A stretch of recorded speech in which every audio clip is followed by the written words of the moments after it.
안녕하세요. 예, 노동백과 시선, 어느덧 76, 참 많이 했죠. 임금을 아직도 하고 있습니다. 임금이 그만큼 쟁점이 많고 다양한 사례.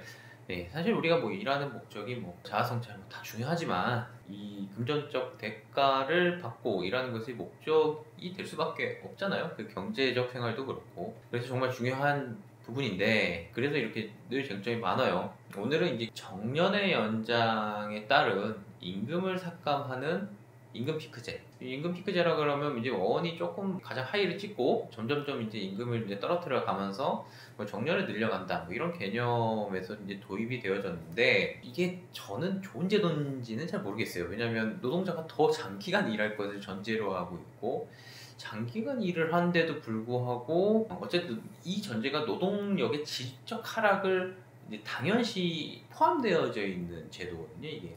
그러니까 나이가 들었으면은 질적인 노동력의 하락이 있을 것이고 그 하락만큼에 대해서는 임금을 삭감해서 정년 연장의 대가로 바꿔주겠다. 뭐 이런 개념에서 좀 출발을 하고 있어서 맞는가? 이게 이제 노동자들의 이제 뭐 행복한 삶, 은퇴를 정당한 시기에 적절한 시기에 해야 되는데도 불구하고 이 계속 일하는 게 이게 맞는가? 원래는 이 사회복지적인 시스템에서 처리를 해줬어야 되는 일이 아닌가라는 개념에서 늘 의문을 갖고 있는 좀 제도이긴 합니다. 정동원 선생님 좀 소개를 시켜주시고요. 관련 이슈 같이 소개시켜 주시죠. 임금 피크제에 대해서는 뭐 개념은 방금 말씀해 주신 것처럼 뭐 정년을 보장을 하거나 아니면 보통 정년을 5년 정도 연장을 하는 대신 마지막 그 원래 기존 정년의 임금을 이제 계속 일정 비율로 낮추는 그런 방식으로 취하고 있는데요. 이거에 관련해서 좀 이슈가 될 만한 것들은 이것들을 이제 진행을 한다고 했을 때 어떠한 절차를 거쳐야 되는 것인지, 그리고 이제 사후적으로 뭔가 알고 봤더니 우리 합의가 잘못됐더라 라고 했을 때 이제 근로자들이 이거에 대해서 어떻게 권리를 행사할 수 있는지 이런 것들을 좀 봐보려고 하고요. 주도에게 보실 부분들은 이제 결국은 이제 임금이 이제 깎이는 부분이다 보니까는 어떻게 해야 이제 본인에게 손해가 발생하지 않고 어느 정도 노후도 보장할 수 있는지 이런 부분에 좀 초점을 좀 맞춰주시면 될 것 같습니다. 이 임금 피크제가 집중적으로 도입된 시기가 사실 정년을 이제 법으로 강제하면서부터예요. 정년이 60세로 강제되면서 임금 피크제가 본격적으로 도입이 되어졌습니다. 그런데 이제 임금 피크제가 결국 임금을 삭감하는 문제이기 때문에 굉장히 조금 복잡한 쟁점을 가지고 있어요. 왜냐하면 임금 그 자체는 누구한테 권한이 있냐? 개별 노동자들한테 이제 권한이 가지고 있는데 이것이 과연 사용자 마음대로 도입을 한다고 가능한 제도냐? 여기서 문제가 많죠.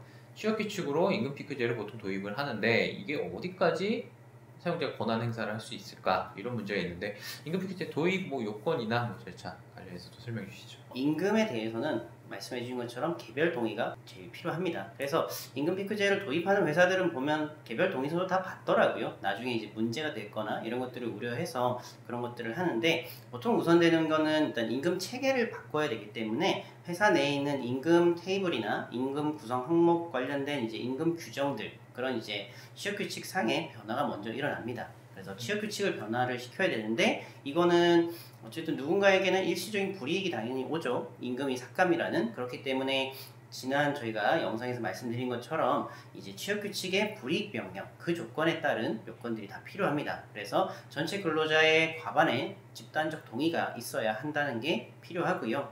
그리고 임금 삭감에 대한 부분이다 보니까는 이제 이후에 보통 이제 개별 협상이나 왜냐면 이제 그 삭감률이나 언제부터 도입을 할 건지 몇 세부터 뭐 예를 들어서 뭐 3월 달에 입사한 사람은 언제부터 시작할 건지 이런 좀 디테일한 부분들을 좀 정리할 것들이 있거든요. 그래서 노동조합이 있는 회사 같은 경우는 이런 것들을 다 단협에서 해결합니다.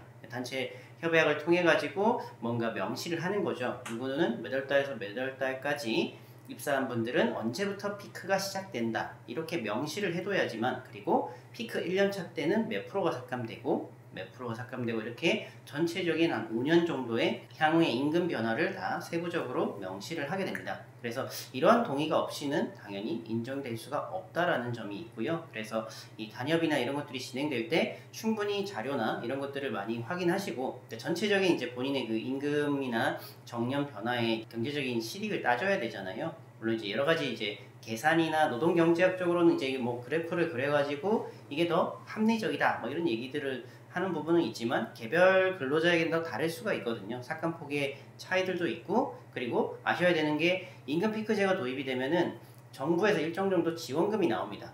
근로자에게 나오는 게 아니라 사용자에게 임금의 일부를 지원하는 제도가 있기 때문에 이게 삭감이 된다고 했을 때 어느 정도 삭감만 되면, 물론 이제 너무 삭감이 안 되면 지원이 안 되는데요. 어느 정도 삭감이 됐을 때 정부의 지원금이 있다는 얘기는 사용자에게는 일정 정도 임금에 대한 부담이 적어진다는 거거든요. 그래서 이런 지점도 고려를 해서 협상에 진행하시는 게 일단은 첫 번째로 아셔야 될 이 도입의 요건이라고 볼 수 있습니다. 그 밖에도 뭐 여러 쟁점이 불러옵니다. 뭐 퇴직금은 어떻게 할 것인가? 왜냐하면 이제 평균 임금이 확 떨어지는 이 문제를 가지고 있죠.